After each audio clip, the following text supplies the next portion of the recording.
गुस्ताखी माफ हरियाणा में आपका स्वागत है।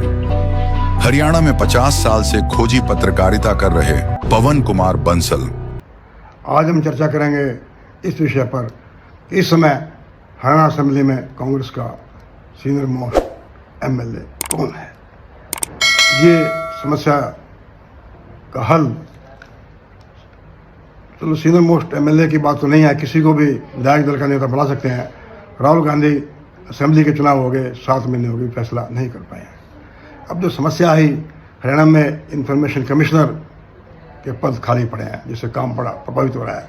और जो मीटिंग को चेयर करते हैं, सीएम चेयर करते हैं, नायब सिंह सैनी जी करेंगे, उस पर लीडर ऑफ अपोजिशन भी होते हैं मतलब के, क्योंकि 7 महीने से लीडर ऑफ अपोजिशन नहीं है तो काफ़ी पद खाली पड़े थे।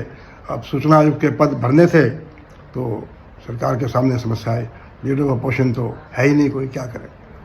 तो सरकार ने चीफ सेक्रेटरी सलाह रस्तोगी साहब ने उदय भान जो प्रदेश कांग्रेस के अध्यक्ष हैं उनको लिखा कि या तो लीडर ऑफ अपोजिशन बताएं या एक सीनियर मोस्ट एमएलए को बता दें जो कि सिलेक्शन कमेटी का आ सके। लीडर ऑफ अपोजिशन की जगह पर जो सूचना आयुक्तों का चयन होना है, जो उसकी शायद कल मीटिंग हुई है, उसमें आ सके।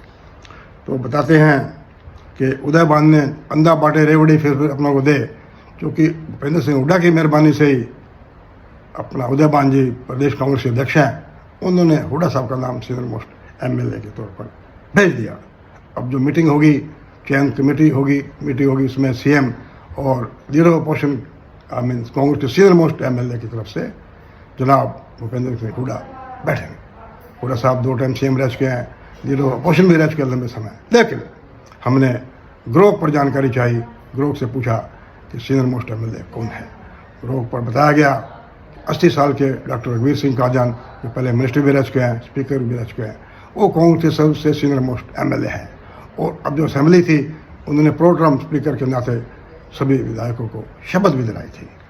तो कायदे से उदय भान जी को सीनियर मोस्ट कांग्रेस एमएलए के रूप में डॉक्टर रघुवीर सिंह काजन का नाम भेजना चाहिए था। लेकिन चूँकि उन्होंने हुड्डा साहब का नमक खाया है, हुड्डा साहब की मेहरबानी से ही वो प्रदेश कांग्रेस के अध्यक्ष पर है, उन्होंने सीनियर कांग्रेस एमएलए के रूप में भूपेंद्र सिंह हुड्डा के नाम की सिफारिश कर दी है। तो अब क्या मान लिया जाए कि भूपेंद्र सिंह हुड्डा, चूँकि जो कांग्रेस की तरफ से हरियाणा गवर्नमेंट की जो कमेटी है जो सूचना आयुक्त का चयन करती है उसमें नुमाइंदगी करेंगे, तो क्या आगे हुड्डा साहब ही विधानसभा में लीडर ऑफ कांग्रेस पार्टी होंगे? क्या राहुल गांधी का इसमें कोई रोल नहीं है? भाई ये फैसला हरियाणा सरकार तय करेगी। हरियाणा सरकार पूछेगी उदय भान से और उदय भान जी बताएंगे कि ये सीनियर मोस्ट एमएलए है। तो नेचुरली, हालांकि प्रथा रही है, पहले किरण चौधरी को बना दिया गया था, कोई जरूरी नहीं है कि सीनियर मोस्ट एमएलए को ही बनाया जाए, leader opposition leader of Congress party, लेकिन एक प्रथा रही है। और अब जब चूँकि मतलब कि नायब सिंह सैनी सरकार का मुकाबला करना है, तो अब देखना था, उदय भान जी ने तो नाम हुड्डा साहब का ही ले दिया। थोड़ी चर्चा और भी करें, जो इंफॉर्मेशन कमिश्नर्स के पद हैं काफ़ी समय से खाली पड़े हैं। आपको बता दें, कभी मनमोहन सिंह के टाइम में ये आया था, इंफॉर्मेशन कमिश्नर अपॉइंट हुए थे, राइट टू इंफॉर्मेशन एक्ट आया, बड़ा अच्छा कदम था। लेकिन भाजपा सरकार ने इसको डाइल्यूट कर दिया, इसकी पावर्स को डाइल्यूट कर दिया। और हरियाणा में तो कुछ समय अच्छे इंफॉर्मेशन कमिश्नर बने, जिन लोगों के साथ न्याय किया, सूचनाएं प्रदान की, सूचना ना देने वालों भारी जुर्माने भी किए। लेकिन तो भाजपा शासन में तो इसे पहले हालांकि हुड्डा के टाइम में इसे डंपिंग ग्राउंड बना दिया था, रिटायर्ड ब्यूरोक्रेट सब लगाए जाते थे, अब इसे डंपिंग ग्राउंड बना दिया है। संघ के लोगों का, संघ की सिफारिश पर लोगों को नियुक्त किया जा रहा है। बताते हैं एक सर्च कमेटी बनी थी, उसमें अपना सुमित्रा मिश्रा भी थी, रस्तोगी साहब थे, सुधीर राजपाल जी थे। उन्होंने ये जो पोस्टें खाली हैं सूचना आयुक्तों की, 3 नाम सेलेक्ट कर रहे हैं, मतलब कि एक पोस्ट के लिए 3 नाम सेलेक्ट कर रहे हैं। उस पर उस पैनल विचार करेगा, जिसमें अपना नायब सिंह सैनी होंगे और भूपेंद्र सिंह हुड्डा होंगे। अरे ये सब फॉर्मेलिटी है, आंखों में धूल झोंकना है। जिनके नाम तय हो चुके हैं उन्हीं के नाम पर मोहर लगनी है।